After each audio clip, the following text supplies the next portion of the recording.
Wife சண்டை போட்டால் ஒரே கேள்வி கரெக்டாக கேட்பா, உங்களுக்கு நான் முக்கியமா அம்மா முக்கியமா? சில லூஸு உணர்ச்சி வசப்பட்டு அம்மான்னு அத்தனை நாள்லேருந்து அம்மாவுக்கும் சோறு கிடைக்காது,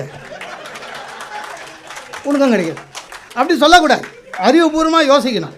அம்மா முக்கியமா நான் முக்கியமா, விடு இன்னும் கொஞ்ச நாள் தானே அப்படின்னு சொல்லிடணும். அவள் அமைதியாயிடுவா. ஆனால் கொஞ்ச நாள் யாருக்குன்னு சொல்லக்கூடாது. அதுதான் அது மாதிரி வயிற்றுச்சல் பிடிச்சவங்க எவ்வளோ பேர் இருக்காங்க பாருங்களேன். அடிச்சு எப்படி கொஞ்ச நாள் தான் அப்படின்னு எவ்வளோ ஆறுதல் அடைகிறாங்க பாருங்க. நம்ம புத்திசாலித்தனத்தை ஒய்ஃபு கிட்ட காமிக்கக்கூடாது சார். மக்கு மாதிரியாக இருக்கணும். சில வாட்டி சில பேருக்கு அது தெரியாது. நான் சர்க்கஸுக்கு போனேன் ஒய்ஃபை கூட்டின்னு. அங்கே ஒரு ஆளை என்ன பண்ணானுங்க, வட்டமாக ஒரு பலகை, அதில் ஆளை இப்படி வச்சு பண்ணிவிட்டு அந்த சக்கரை சுற்றுது. ஒரு 20 அடி தூரத்தில் ஒரு லேடி கண்ணை மூடின்னு கத்தி அடிக்குது. அந்த கத்தி படவே இல்லை. நான் கம்முன்னு இருந்துருக்கலாம். நான் புத்தாலி நினச்சின்னு என் ஒய்ஃபுக்கிட்ட என்ன பண்ணேன், இங்கே பார்த்தியா சர்க்கஸில் எப்போயுமே இந்த மாதிரி அபாயகரமான விளையாட்டெல்லாம் என்ன பண்ணுவாங்க, ஹஸ்பண்ட் அண்ட் ஒய்ஃபை போட்டுருவாங்க. ஏன்னா அவங்க தான் ஒருத்தர் நல்லா பார்த்து. எங்கள் ஒய்ஃபில் இல்லை அவங்க ஹஸ்பண்ட் ஒய்ஃபில் இல்லை அப்படி. நமக்கு ஒரு ஈகோ, இல்லை அவங்க ஹஸ்பண்ட் அண்ட் ஒய்ஃப் தான். இல்லைங்க ஹஸ்பண்ட் அண்ட் ஒய்ஃப் இல்லைங்க அண்ணா, எப்படி சொல்கிறேண்ணா? அது மட்டும் ஒய்ஃப் ஆனால் இன்னும் 6 கத்தி இறங்கியிருக்கோம் உள்ள சார்.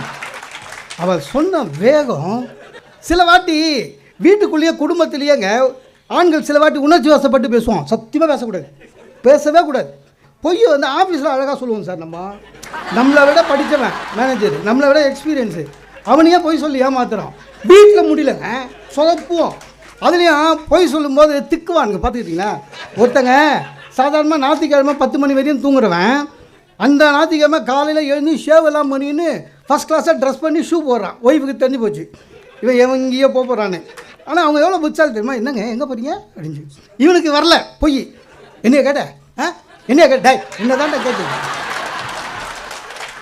அந்த பொய் சொல்லும்போது என்ன ஆகும், சத்தம் அதிகமாக வரும். என்னையா கேட்ட என்ன தான் கேட்டுது சொல்லு. எங்கள் சேர்மன் வர்றாரு டெல்லியிலேருந்து, ஏர்போர்ட்டுக்கு போகிறேன். அதுக்கு புரிஞ்சு போச்சு. டக்குன்னு என்ன பண்ணிச்சு, விளையாடுற பையனை கூப்பிட்டு இங்கே வா பிள்ளைனை கிட்டது பார்க்கணும், நீ அப்பா ஏர்போர்ட்டுக்கு போகிறார் கூட போகணும். முடிஞ்சு போச்சு சார். அதே மாதிரி எதை சொல்லணுமோ அதை சொல்லணும் சார்.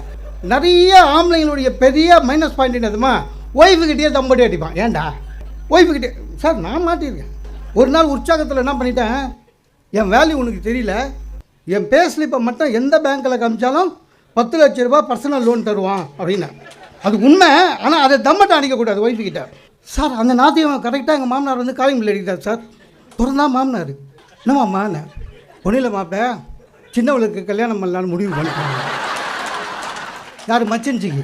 அதை தவிர என்ன பண்ணார், கல்யாணம் ஏற்பாடு பண்ண ஆரம்பிச்சிட்டேன், கொஞ்சம் பணம் நெருக்கடி அப்படின்னா.